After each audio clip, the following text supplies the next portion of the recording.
Hi there, welcome to Colour Fit Chat number 15. This week I'm absolutely delighted to say that we have strength coach extraordinaire Simon Brundish on the show. Now, the first two things that Simon put on his bio is that he's an avid Liverpool fan and that he's teetotal, both of which made me distrust him. But thankfully, Liverpool have now lost a couple of games, and as I continue to read Simon's CV, I realise you'd have to be teetotal to achieve as much as he has. As a starter, Simon was named as a coveted UKSCA Youth Coach of the Year in 2018. As part of his business, Strength Lab, he developed the engaging and innovative fundamental movement program for children, Superheroes, which is used by over 80,000 kids in over 17 different countries. He's worked as an S&C coach for over 20 years, working in the Premier League, National Basketball and County Cricket. He also runs a very successful podcast about his beloved Liverpool, and as you'll see, he's also a great podcast guest. On the chat, Simon talks about tips for S&C success, including side hustles, gender differences, and maximising your impact and engagement.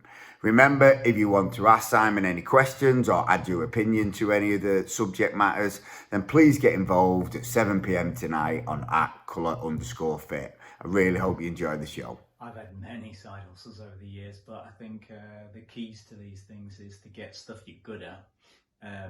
If you're good at writing, create content blogs in your website so you can get in local papers, you can get in journals, you'll get, I get on CNN. So if you can build your brand up that way, people pay you money. Make sure you've got fundamentals, understanding of the science. I get some kind of guest lecturing if you can, so create a good network for these things. So I guest lecture at 5 different universities. If you can get into the conference circuit, that's the way to go as you get on in your career. But for an early practitioner, get a couple of amateur clubs that you're working with. If it's just a 20 quid for a session here and there, it starts to build up, gets you experience, but it also starts to expand your income base. And if you can have 3 or 4 regular clubs, those amateurs, very often they go on to other clubs and you will have that contact and it all spreads. I've had interesting journey in the last 5 years of my 237-year career. I used to have hair, is working with Girls Academy and Boys Academies, and the different experience of working with those teenagers and the emotions, the hormones, but the different growth rates, the different emotional maturation rates. But largely, I think that one of the key drivers that I'm constantly aware of is, we're talking generalizations here, obviously, there are always going to be exceptions, but one of the key points I'm always cognizant of is that boys largely want to be the star of the team, want to be the star of the show, want to be the star of the drill, whereas girls tend to want to fit in. So they are much less likely to do something they're brilliant at in a drill. They will pull themselves back a little bit. And so you've got to be aware of that when you're coaching, when you're creating the constraints, so that you're getting enough out of that girl. So she's getting some development without having to show off to the rest of the group, because in my experience, I've not found one that enjoys it yet. So maybe it's just my small group, but with 300 girls, it's not such a small group, and I also have a 15-year-old daughter, so I very often have 2 30-minute sessions a week, and it's not a lot of time to get physiological adaptations in that you're after. So I like to prioritize the specific ones I'm after in a block, or over a given time.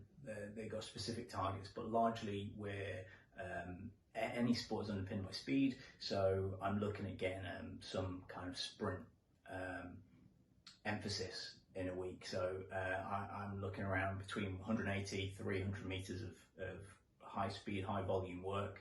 And then I will constrain a game or task around that. But largely, I'll put them in groups of 3 or 4, and we'll have specific games that create a linear, lateral, multi-directional, or curved Sprint, maybe we'll have a relay, but largely I would like multiple types of sprint during this game, and it keeps them engaged, but it makes it purposeful and gives you a lot of bang for a very small amount of time.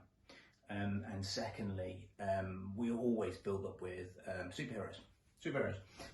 So all the warm-ups are based around, we'll do 6 or 8 different superheroes, which is going to develop coordination, balance, a little bit of strength for some, more for some, more for others, a little bit of power, more for some, more for others, but skill, control of body is really, really essential for all, particular teenagers, but definitely academy kids in any sport.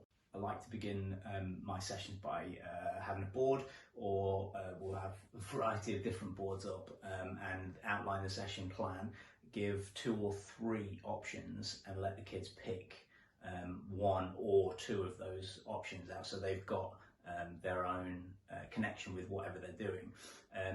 I tend to like to develop their skills of each movement we're looking at, but also their understanding of why, so that I'll take 2 or 3 of them out in any given session that they can coach and deliver the sessions. It gives them buy-in.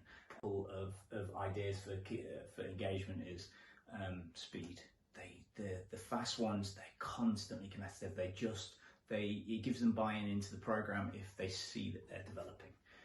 If they're just improving their 30, they're rolling 10, whatever. If you can have some specific set target, set testing over a month, over 6 weeks, over 8 weeks, whatever, that you regularly do, they regularly look out for, gives them great buy-in when they see success. And largely neuromuscular skill development stuff makes them faster, just does, and they love it.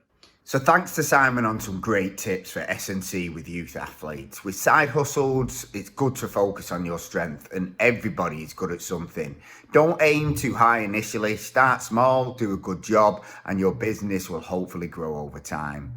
I thought the point on youth gender differences was absolutely fascinating. We need to shape the environment so girls can excel without the feeling they are showing off. To have an impact in a short time frame, be specific while providing an overload. Concentrate on foundational movements and create a competitive and fun environment. Finally, to maximise engagement, provide a training plan framework, but let the athletes have some level of ownership for buy-in and give them targets and feedback regarding their progress and achievements.